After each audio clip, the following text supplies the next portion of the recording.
we're new to the area, and I was asked or given the opportunity to move my business here. My business is an international company. It's mostly humanitarian engineering. People say, your company's called World Stove, why do you have to be marine industry? And one of the reasons we are marine industry is stoves is only a small portion of what we do.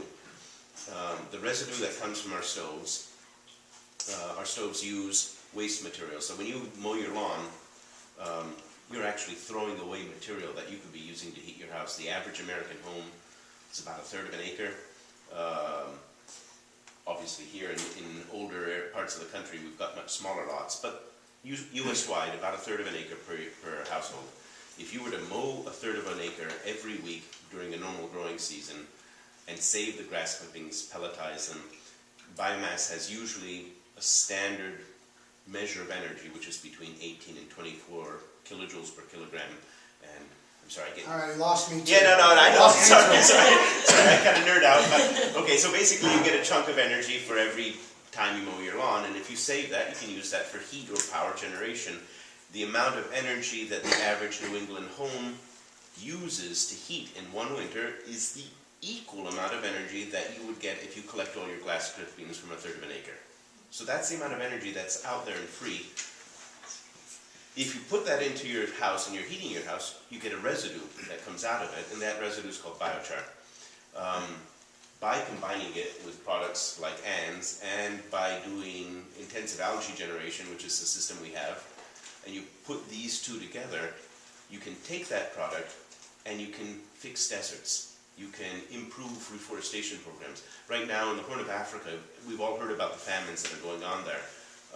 The Horn of Africa is not because they don't have food, it's because they don't have the option to grow food anymore. The land is desertified, you put plants in it, they die. There was a project to try and stop the Gobi Desert called the Green Wall of China, where they planted thousands and thousands and thousands of trees, but 97% of the trees died because they couldn't survive in the desert conditions. The north of Haiti, because of extensive deforestation from cooking fires, is now officially classified desert. So people are starving largely because they can't grow food. And one of the What does that have to do with the fort? okay, great, thank you. That's fair. So thank you for getting me back on track. So basically, we came here to take our international business and build a single headquarters and expand our production. We need a marine industry. If you look across the United States and along the East Coast, there are almost no places that would offer the things that Gloucester offers. Gloucester has a marine industry area. It has a full-service port. It is in a green city.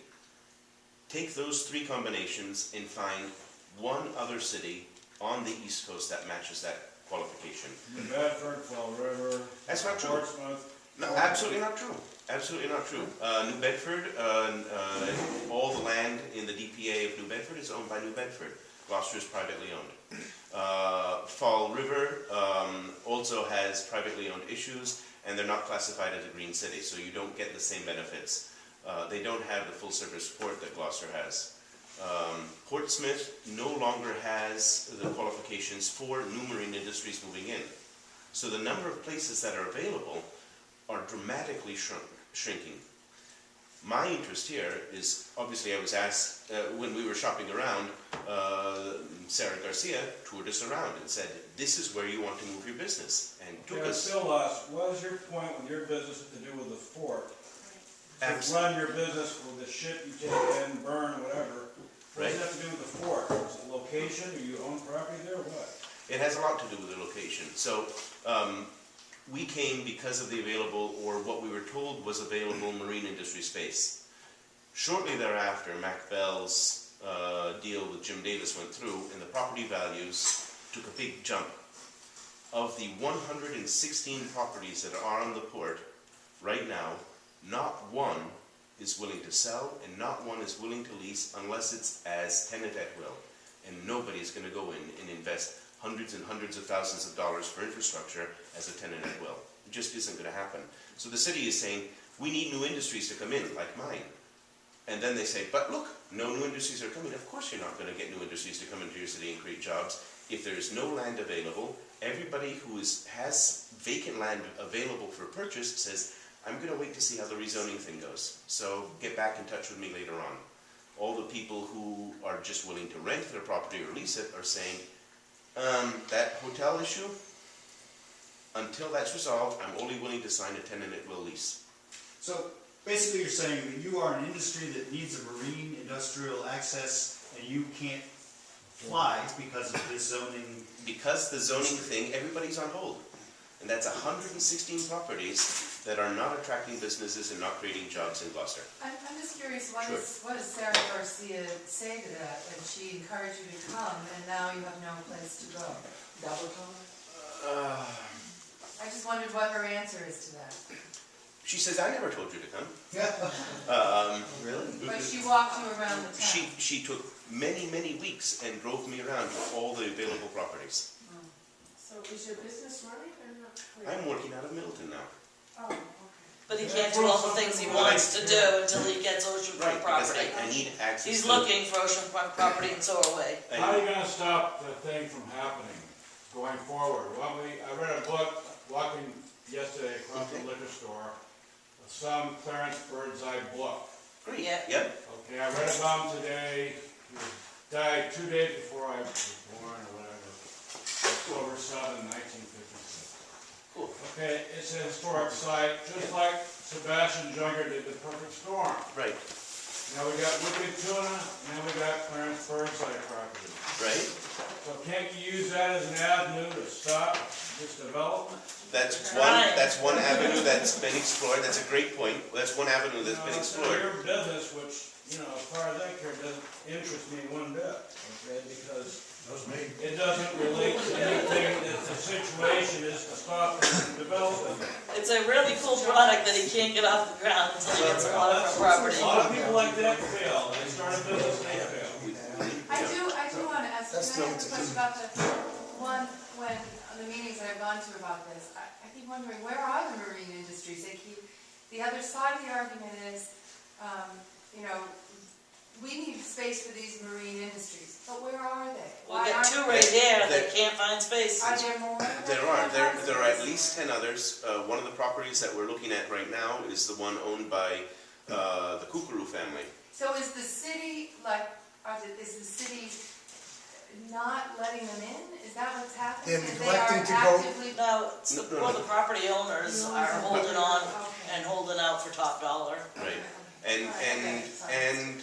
And let's be completely open here. I mean, there are some strong tactics being used to prevent businesses that are not going to go into the condo business from getting in.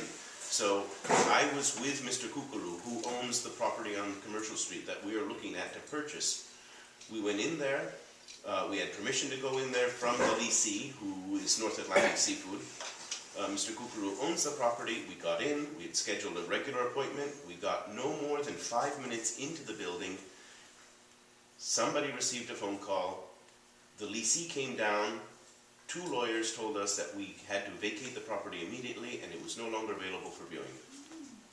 We were then informed that Mr. Davis had a due diligence period signed, and until that due diligence period has expired, we could not view the property even though Mr. Kukuru owned it and legitimately was selling it. And Mr. Cooper was asked to leave his own building. Yeah. So Jimmy, would you, okay?